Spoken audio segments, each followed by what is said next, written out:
found some leaves. I just want to film a little midweek video to tell a couple of stories, update on a couple of things, and do a bit of a Q&A as well. Firstly, I'm going to tell a story of how I had to drop to 2 PSI on the beach in the nav the other day, basically to save myself. Then I'm going to give a bit of an update on the rooftop tent because I've been getting hammered with questions about that. And then I've put out a Q&A on Instagram, so I'm going to answer some of people's questions there. And I've got a couple of other things I want to talk about as well.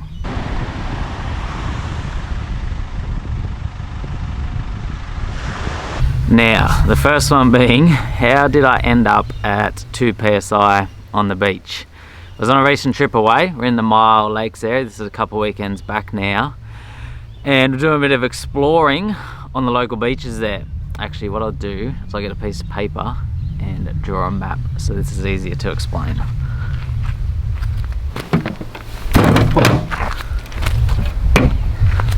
Now, I put a bit of information about this up on Instagram and Facebook, and it sparked a lot of questions and interest from people, so I thought I'd just sit down and actually tell the story. Now, I think it's a good one because the amount of times I've heard what you can and can't drop your tyres to on the beach. You know, my brothers, friends, uncles, sisters said you could only drop to 14, and any lower than that you're going to rip the tyre off the bead. It just seems to be one of those things that gets talked about all the time, about how low you can drop your tyre pressures, and if you go lower than 17 or lower than 14 or lower than 12, you're just about going to blow your car up, the way some people talk. Now, Kai and I had spent the day sort of relaxing at the beach. We'd spent a few hours there. We found this beautiful spot in the Mile Lakes area to ourselves.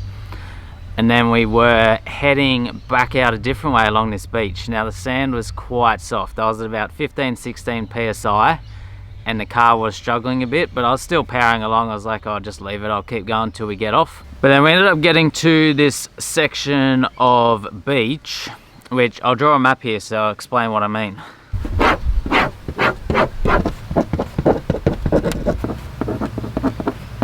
Okay, here we are coming along the beach. So we're coming along this way. Now, we're up on this higher ground, but next to the higher ground was all this sloped, real steep sloped sand down to the water, and it was very soft, like this coarse, gravelly sand. Wasn't hard. Down here you got the water, up here you got sand dunes, vegetation, which you can't drive on. You can't even get up there to drive on them. There's a big ledge here. So you're on this drivable beach area here. As I said, it was already very soft. Now, we've come to here and I've seen this bit where it is that real soft slope sand the whole way down, and I've got to that, I've thought this does not look good. So I've dropped down to about 12 PSI thinking that should be enough, and I'll motor through it. It was only probably 60 meters long. I've gone 4th gear low range, pretty much flat. I sort of debated between 3rd and 4th gear low range, but I thought 4th will do. So I've hit it, hit 4th, hit flat.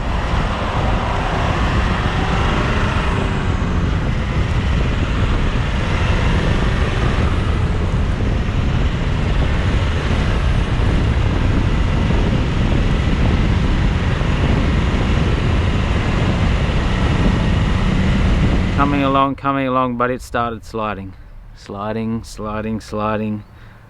down towards the water, and the back was kind of just going diagonally down towards the water while the front was trying to climb up. So my plan was to obviously climb back up onto this flat sand. Didn't work.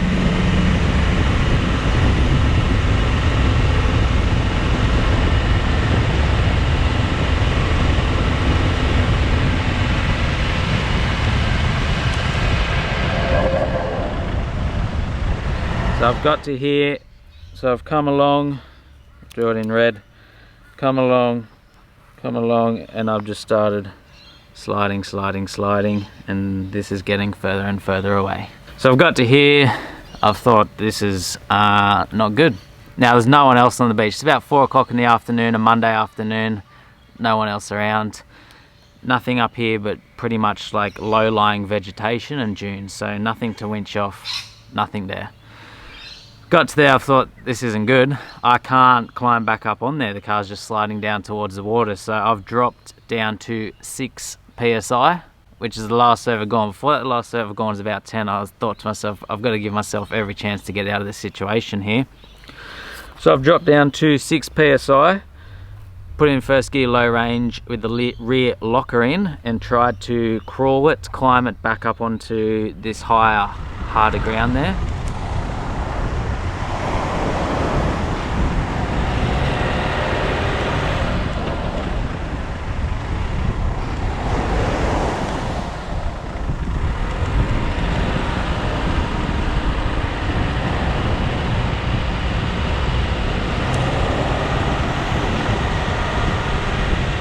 Wouldn't do it. I'm in first gear, just about flat red line, and it's just sliding down along the beach towards the water.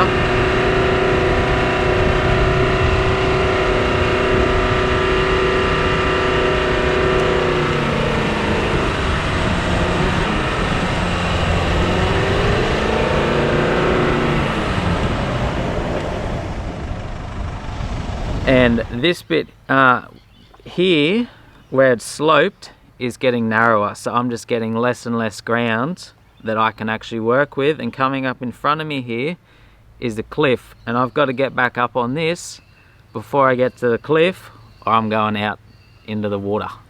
Now by this stage I was getting quite stressed and worried. There's nothing to winch off, no one around, I'm down to 6 psi and I'm just heading out towards the water, and the water's only 2 meters from the car.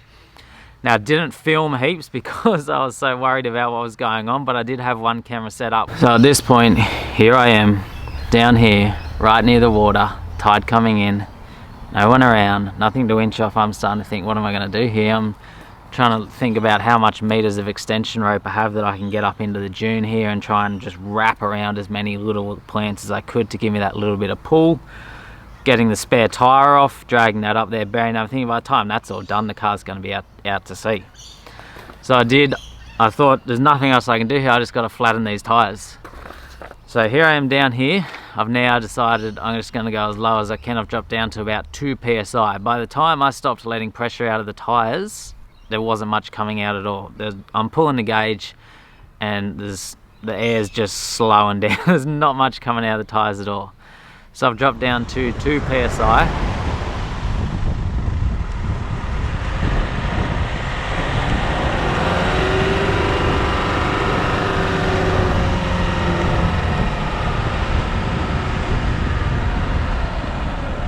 And I've then managed, very luckily and very happily, just to climb from down here near the water back up onto this harder sand. And once you get up on the hard sand, you can see on the camera the slope where I was down there and the bad angle and how close I was to the water.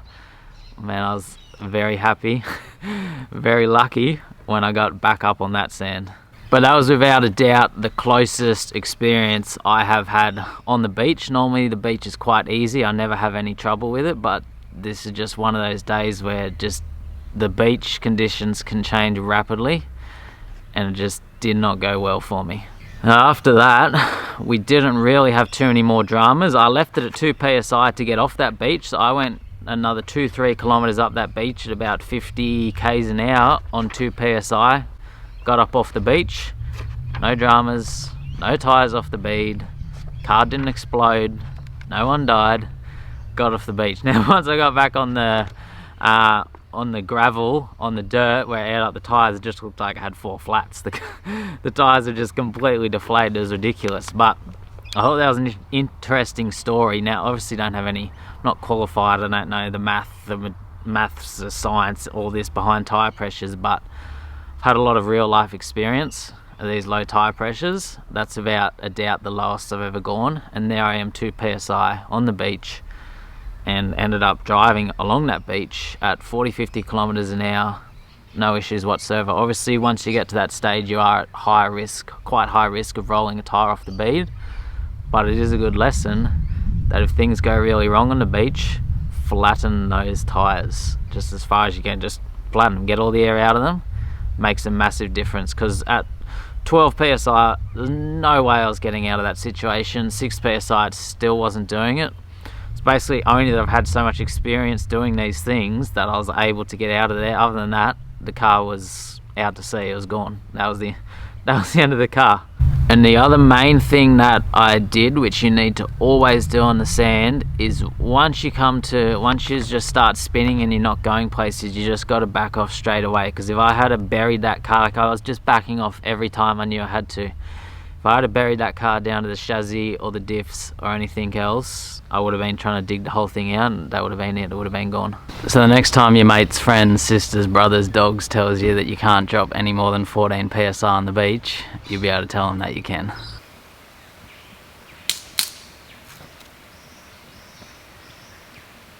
Okay, now the next thing I want to do in this video is an update on the rooftop tent, which I'm just getting hammered with questions about. So I've had it for 10 weeks now, 2.5 months maybe. So I've done a few trips away and I've had some experience in it now. I've had it in some different weathers, and I've also made a couple of changes to it. I'll just quickly set it up so I can show you what I've done inside. Now, this isn't an ad for Drifter. They didn't ask me to do this. This is just me updating people who are asking me. Because a lot of people are interested in these and want to know whether it's worth getting one or not. I do some work with Drifter, as I'm sure you've figured out by now, but I'm very honest with everything I say, and they didn't ask me to make this or say anything about this. This is just, I just wanted to do it. Now, the one main change I have made to the rooftop tent is the mattress. So I've upgraded the mattress. The old one wasn't uncomfortable, but I don't have the best back. I've injured it a few times. And once I was spending 2 or 3 nights in it, I was finding it was a little bit hard for me. So I have upgraded the mattress, and the new one is much more comfy. Now, basically what it was is the old one was kind of 2 layers, a hard one at the bottom and a softer one at the top. We've taken that all out. Now I've put a wooden floor in there, so it's carpeted bottom to protect the material with a wooden top. It has a split in it, so you can fold it in half to get it in and out. That way your soft floor now has a hard bottom, so you're not going to feel the bars.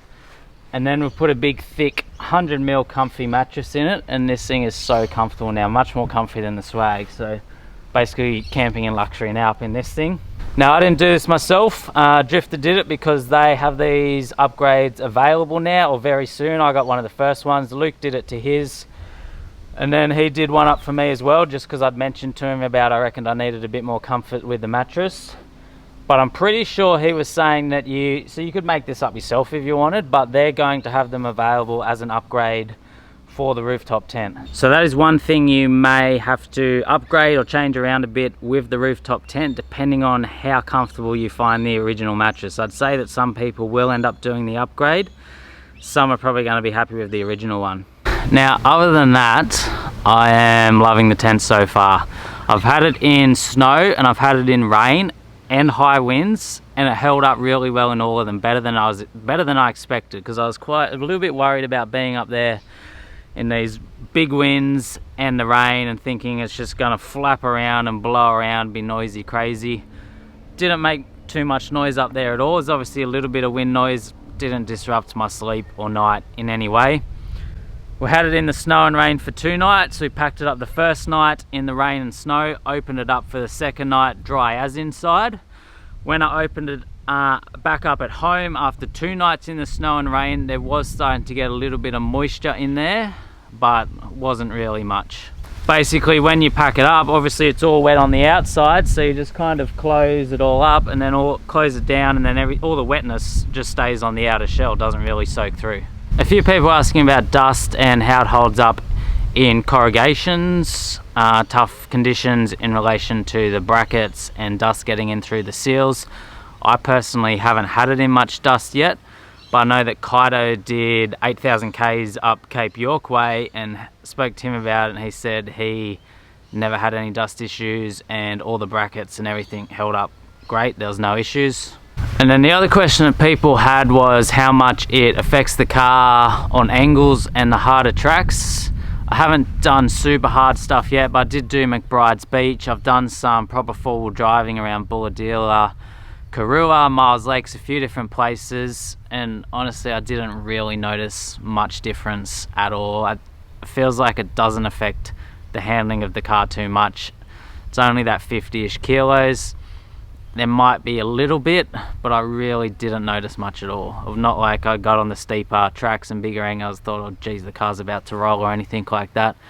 Seemed pretty similar to what it was before. As I said, I'm used to having that 30-40 kilos up there anyway with the swag and chainsaw and recovery tracks and other things I put up there. But overall, I am loving it so far. I'm super happy with it. If I didn't like it, I would have taken it off by now, would have gone back to the swag. But I am preferring it over the swag at the moment. It's much quicker and easier to set up and pack up. You're not getting the swag on and off the roof. Plus the actual setup and pack up time is quicker as well. But I am loving it. It's like so cool being up on the rooftop 10. You got these awesome views out of all these different places and that. I'm sure I won't leave it on there forever, but definitely going to be leaving it on there for the long term. I'm really happy with it. And now they've got that mattress upgrade, it's just so comfortable. Actually, and one last question with that a few people asked me is, why didn't I get a tub rack and put it on there? Well, this setup here works great when I can access the boxes, access the fridge, climb in and out on there. Like, everything works well for me. So if I put a tent right there, it's going to be in the way. And as well as that, then I got to actually buy and set up a tub rack over all of this, which is more money, more time, more effort compared to just whacking it up on the roof. Obviously, if it's down here on a tub rack, there is benefits. You get your roof rack space back. You lower your center of gravity. You don't have the wind resistance and noise up there, but it's just easier to chuck up there. And it didn't disrupt this whole setup I got. And then what I want to quickly do next is, haven't actually tested this out yet, but I got an awning to go with it. Because a few people asked about that as well, whether the awning's on the other side of your car, which, yeah, I do get that. So this awning attaches to the top of the tent and comes out and gives you a big awning setup here. Now, it does come in a separate bag that you have to carry, which is one negative, I guess, straight up. But we're going to set it up and see how it goes, see what I think of it.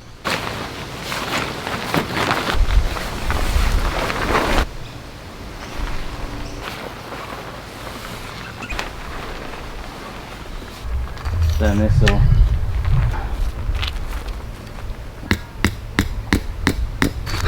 getting there, nearly set up. As per usual, the first time you set something up, it's always a bit of working things, how and where everything goes, and then as you set up a few times, you get faster and better at doing it. I think that is it just about set up. It's pretty cool. And then I've got the sides wrapped up a bit, but you can bring these sides down, not all the way, but you can bring them down like that, tied off, and then you kind of got a bit more wind, rain protection, a bit more privacy in there as well. So you can do that on both sides and just tie them down. Maybe I'll quickly do that just so we can see how it looks all properly set up. Okay, there it is, all set up. It's definitely a pretty cool setup. I don't know, what does everyone think? It's that bit of, it's an extra thing to carry. It's obviously a bit of effort to set that up. I'm sure I'll get quicker once I get going.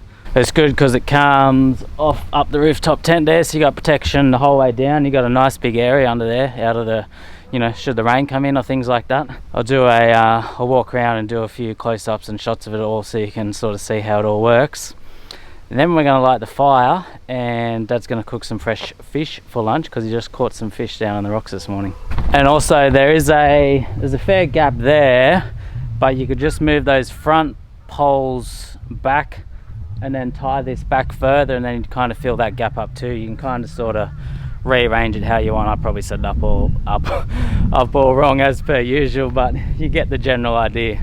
Oh, and one last quick thing before I do that, because I know people ask, is does this new mattress change the bedding situation? Yes, you can't you can't fit as much bedding in with the new mattress. I don't have anything at the moment in because I took it all out and I was washing it all, but now I'm just keeping 2 sheets in there, and then I put my doona and pillows in the car, whereas before I just had to put the pillows in the car. You could still fit a small doona in there, but it just gets harder and harder to close.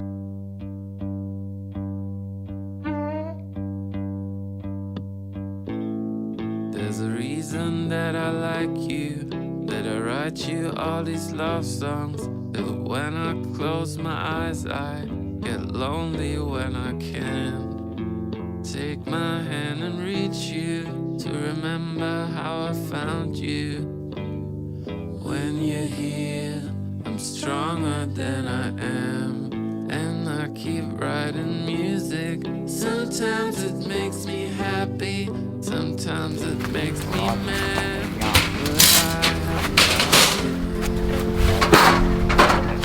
It's actually quite windy today, so all this stuff's flapping around a bit.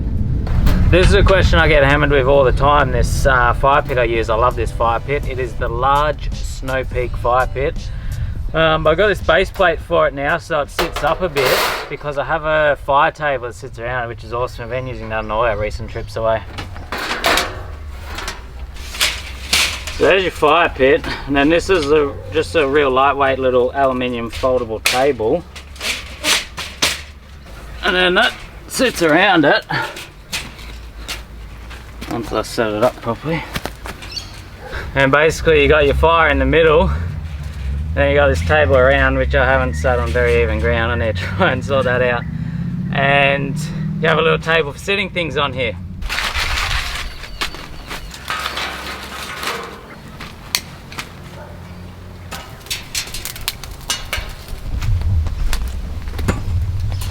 Like that, isn't it? Yeah.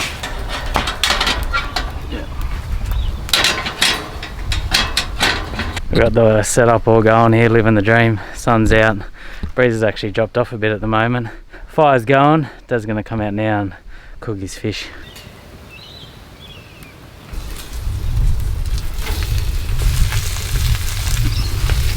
Is that fire good? Yeah, perfect. So what are you cooking? What'd you catch this morning?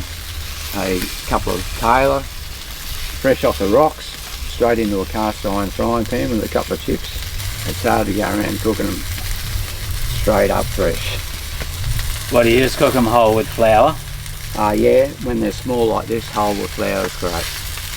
I've always tried to cook them the most part right through on one side and just heat them off on the other. Seems to be the best way to cook fresh tailor. Yeah.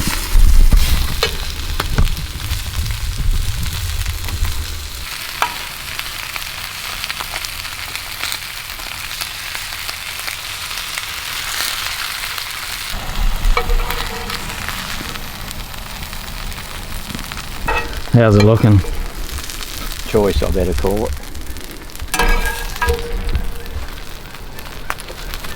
Yeah, I'm happy with the way that looks. How long have you been fishing for now? About 46 years. Since I was 14, started out jagging mullet locally here in the local river. And my first outing was on a girls' push bike to Bonnie Hills. Took us 2.5 hours, me and a mate, to get there to the rocks, which was the first rock fishing outing. And I've maintained that as my favourite fishing since. We rode home in the dark that evening with a heap of fish. How many fish do you reckon you've caught in the last 40 years? Yeah, we're hitting figures of thousands, there's no denying that. And yeah, I just keep on eating them, and I keep on, it's like hunting to me, to catch them and eat them. What are you're not fishing for brim and tailor?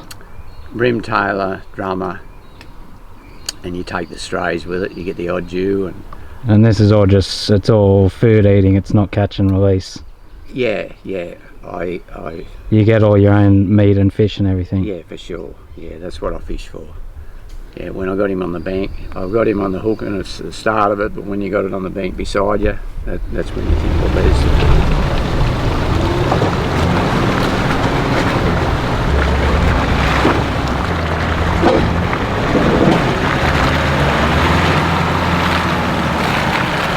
Okay, I'll run through a few questions and answers now, which, as I said, I'll put on my Instagram. We've got quite a few here to run through. I'll just pick a few. I get a lot of questions about suspension, so I run a 2-inch Ironman Foam Cell Pro lift kit, and I am very happy with it. I do really like that suspension kit. It's been great. Plans for a rear canopy? Yeah, maybe eventually, but I'm quite, what I have now works quite well. It gets me out there. I don't really need anything too fancy. If someone wants to sponsor me one, then maybe, but can't really afford it. When someone is winching you out, do you leave it in neutral or put in first gear and try to drive?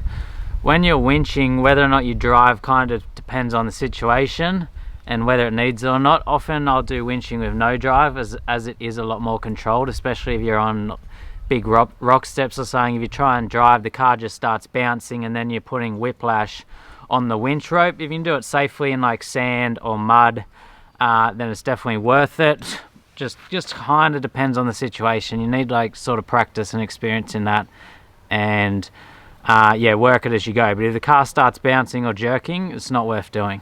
Do you ever script your videos? What is the process? No, I don't ever script anything. I just make it all up as I go. I just head out the bush with a camera, but I never stop thinking or planning as I'm going. So I'm always thinking about the shot I'm doing, how I'm going to get the next shot, make sure I get enough drone shots, four-wheel drive shots, camp shots, talking shots, GoPro shots. I'm thinking about the whole editing process as I'm going. So while I don't pre-plan it as such, it's a constant thought and process from pretty much from when I wake up and go to bed. It can get quite exhausting at times, but I do love doing it. It is a lot of work though. A lot of people think you just drive out the bush and wave a camera around and then come out with a video, but unfortunately it doesn't work quite that easy. You do need to really think about what you're doing and put effort into it. But everything that happens, everything we do is just kind of natural on the go. We might drive a specific obstacle or something to get that bit of footage rather than drive around it. Sometimes I'll do things twice if I didn't film what I was saying the first time, but that's about it. Like it's us just out there exploring, adventuring, making it up as we go and filming what happens kind of thing. How do you find tracks and campsites you stay at? Was one here. Just a lot of making it up, just basically drive around and look for spots. I don't really pre-plan anything on any of our trips. As I was saying in that question before, like our trips are literally just make it up, meaning we don't have planned campsites. Just find a nice spot like you'll see a mountain or a creek or something on the map, and you kind of often those nice spots do have campsites at them, so if you aim for them you often will end up where someone's sort of made a bit of a camp. But honestly, it's all just make it up as we go and hope for the best. But I do seem to have a lot of luck with finding good spots. A few questions about getting my own brand merch, stickers, things like that. I wouldn't mind doing it. I just don't quite know how or what I'm doing, and it's obviously going to be planning and work when I have that much on my plate already in my life. If someone wants to help me with how I can do it, then they can, but yeah, I don't have any set plans. I would like to do it. It overwhelms me a bit trying to add in and do all that too. How long do you plan on keeping the nav and future upgrades to it? I don't have any set plans. I'll probably keep it a few years or whatever, see how it goes. Upgrades, I've actually got some wheels coming soon. So ROH Wheels sent me a message and said, can we send you out some rims? So they're going to send me out a set of rims, so I'm pretty excited for that. So I'm going to have some black 16-inch alloy rims with a positive 30 offset. They should be here in a few days.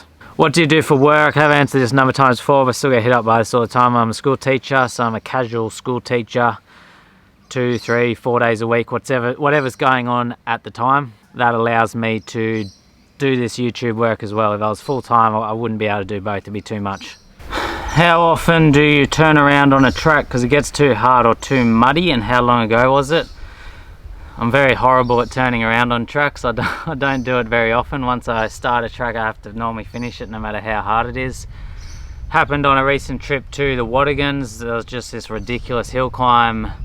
This is when I was in the Suzuki, and we'd already winched once trying to get up it, and then the winch let go and I couldn't get the winch to work, and so basically I had to turn around in the end and go back that track. I don't know when else have we turned around on tracks? Doesn't happen very often, does it? No, that's just one-off thing. The only other times when they nearly turn you around, they come to a motorbike track off the end of them and things like that. Yeah, other than that we haven't really turned around on any tracks. Maybe the odd log turn back coming out of Dorrigo that day. Yeah, a few like dead ends or just monster trees across the track, things like that, but generally I'll do my best to get through any obstacle possible. Honestly, a lot of these questions are about the rooftop tent, which I've already gone through. Some people get upset when I do videos on gear and the rooftop tent, stuff like that. I'm just trying to answer everyone's questions. So with that rooftop tent, that was given to me for free from Drifter. Basically just to use on the trips. There was no like what I have to do or say, or if I don't like it, I don't like it, or anything like that. I filmed that. A couple of people always get upset. People always make assumptions, get upset with things I do. You can't ever win, but that's just obviously the YouTube world. But I made that video on the rooftop tent just because Luke didn't ask me to make it. I just made it because I got absolutely hammered and drilled with questions, and the video went pretty well. It got out 4 or 5 days now. It's got 15,000 views. A lot of people are interested in it. If you're not interested in that video, just don't watch it. But everything I said in that video is 100% honest. Everything I said today was honest. It was just given to me for free, but I wasn't asked or forced or paid to say anything in particular. It's just my honest experience and thoughts on it.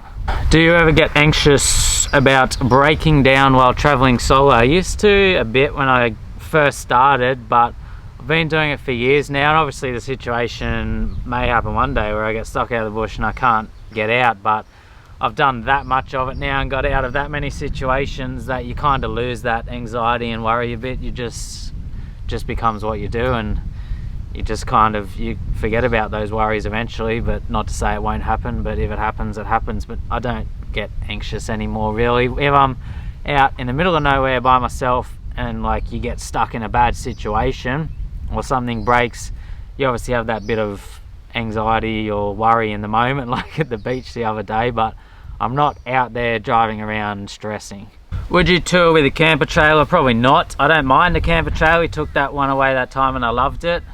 For those trips away, you know what you're doing. The thing I don't like about it is it's very hard to explore with a camper trailer because you don't know what's coming, and that's those situations you come across become a lot harder with a camper trailer. No, I wouldn't want to do that.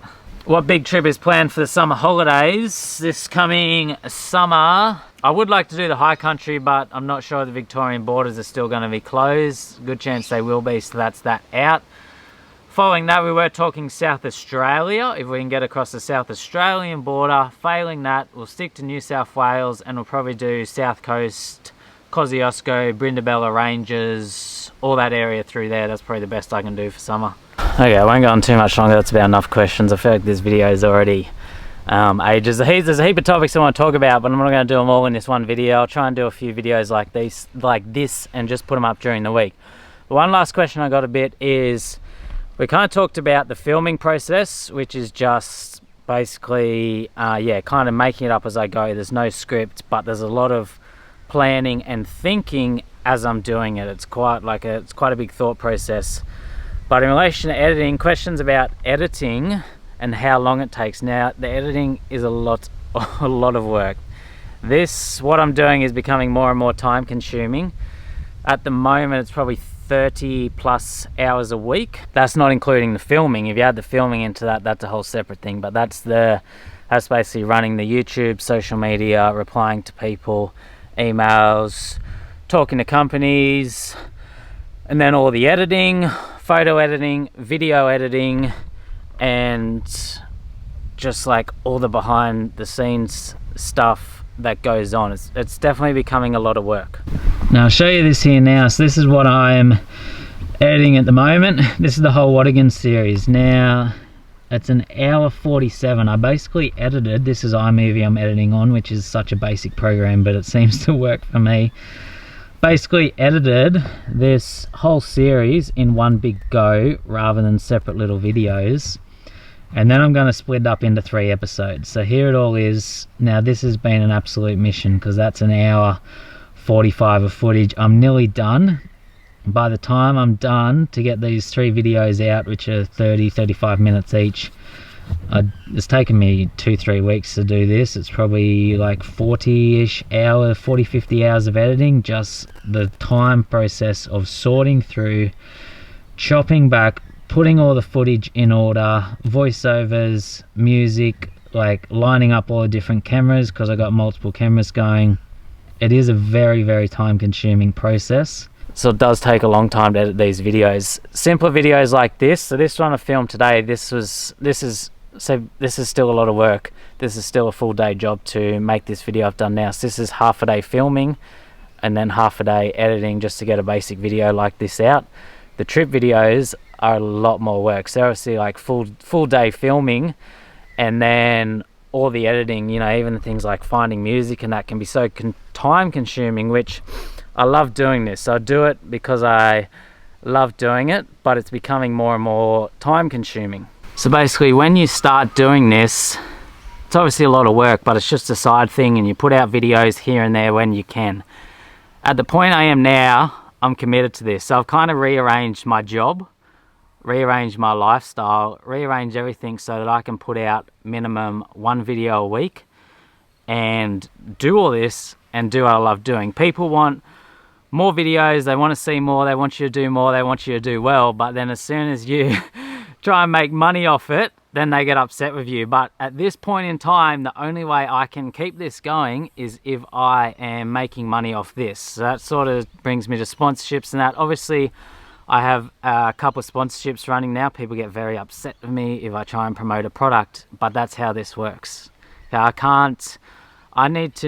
had to take time off school, take time off my job to put the 30 hours a week into what I do, and I love doing it, but I need to be able to make some sort of income off that to pay the bills.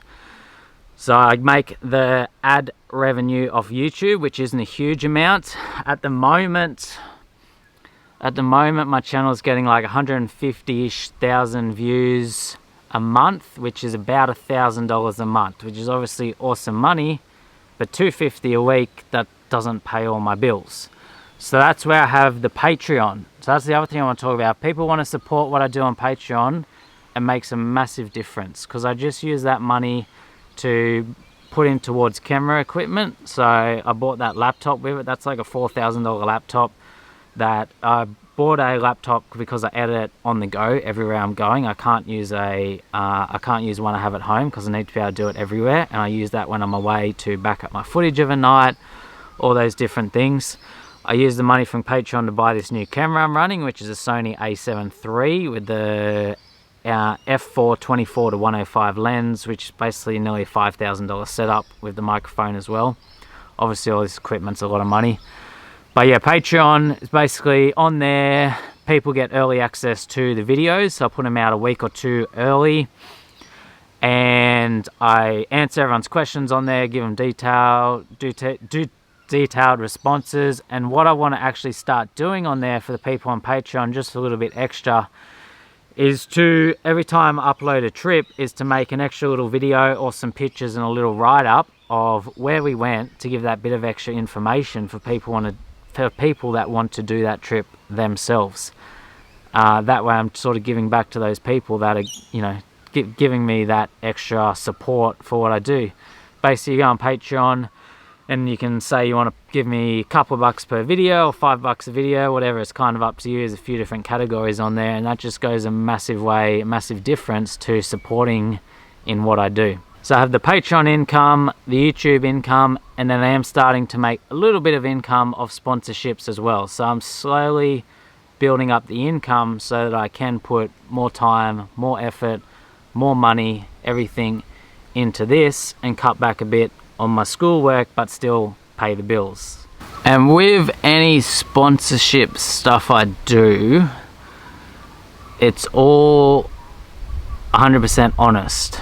So there's nothing I'm ever like, we're going to pay you to promote this product. It doesn't matter whether you like it or not. All the things I've worked out are just with products that I actually use or like using, or I just give a bit of a look at it. I won't ever say something's good if I don't like it or I don't think it's good. It's all just stuff that I generally like or I think it's cool. The last thing I want to talk about is all the videos I got going on at the moment. Some people think that like I go on a trip and film it, then I upload it immediately. It doesn't work that way. At the moment, I'm about a bit over 2 months difference between filming and actually releasing. This one I'll release next week. It's just a little midweek video. So the Sunday just gone, you would have seen the Suzuki walkthrough, And then this Sunday we'll have the 3-part Wadigan series starting, which is a super awesome series. I'm pretty happy with how that turned out. You just saw us finishing off the editing there now, but that's nearly done. And then I'm gonna do all the thumbnails and upload all that and everything. I'll get that all on Patreon. So those 3 videos will be on Patreon now, and then have one coming out each Sunday as we go. But after that, I filmed a video, a modified episode of Isaac's Ranger. So we've got a Ford Ranger walkthrough coming. So I'm actually going to do a few more of them here and there. I know some people don't like them. That's okay. You don't have to watch those ones. But they have been going very well on YouTube. The walkthroughs I do are my most viewed videos, and they're a good little break up between the trips. If I just do the trip videos every single week, they get very boring and they get less and less views. So some people just want trip videos every week, but it is unrealistic. I can't do that. And also my channel slowly dies. I find that the trip videos work good, but you need some reviews like I did the rooftop tent. You need walkthroughs of cars, you need bits and pieces in between. That variety makes a massive difference. So I got that walkthrough coming. So if anybody is in the mid-north coast area or can get here and has, like, you know, they're into four-wheel driving, they're passionate about it, they've got a well set up rig that they're happy to talk about on camera, and they know everything about it, send me a message or an email or something. I want to try and work out, do maybe one modified video every month or two or something. It's not going to obviously take over, but just here and there. I'd quite like doing them. They take nearly a full day to film, half a day to a full day depending on what happens, and then it takes me a couple of days to edit the video. But other than that, trip videos, I got the Wadigan series. We did a trip to Barrington Tops in the snow, which is awesome. We got heaps of snow up there, and that'll be a video coming. Kai and I did a 5-day trip around Bulladila, Karua, Mile Lakes. That'll be a 2 or 3 part series coming soon. I went to McBride's Beach, Foster area the other weekend. That'll be another trip coming soon. I'm trying to think. I've got plenty of stuff coming up. So as I said, about 2 months difference at the moment between that. Wadigan's was back in early August, and what are we now? September. So that was sort of 6 weeks ago now we did that trip. By the time it actually gets released, yeah, we're coming up that nearly 2 months between filming and actually releasing. And then this holidays, so I got one more week. I actually got a full week of school teaching next week, so that's a full 5 days. So I've had to try and get everything done this week, because this week I only had 2 days at school. But yeah, in the school holidays we're going to do like probably an 8 to 10 day trip, weather pending, out through Kempsey, Styx's River, up to Sundown and Bald Rock National Park, up in Tenterfield, Stanthorpe area. Then we're going to cut back across the coast, back down through the Urigur National Park, and back down through Coffs Harbour. So that'll be the next big trip coming up. But yeah, other than that, don't think I had anything else to say. One last thing, I was just packing up everything in the video now, and then as I was packing up what I was saying in the video, the next mod had just turned up. I didn't think they'd be here till next week, but brand new wheels. The RAH wheels will open up, see how they look.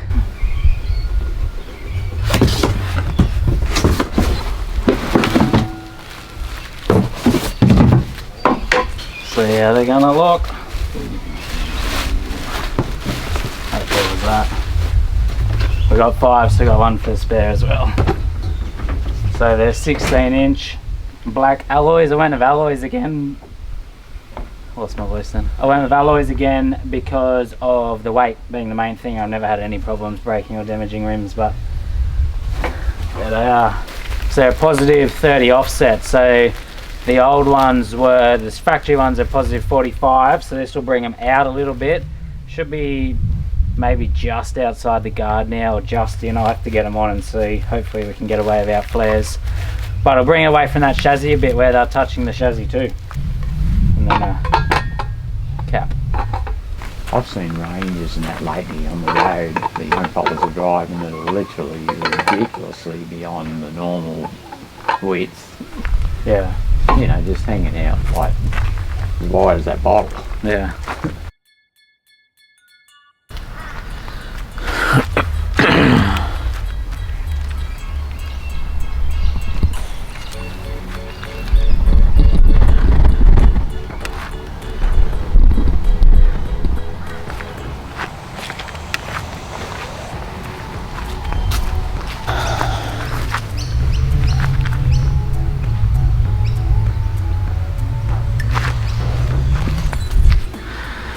Welcome to today's video of nah. I want to do a little update video, talk about a couple of different things and do a bit of a Q&A as well. Today I wanted to do a bit of a Q&A video and talk about a few different things that have happened.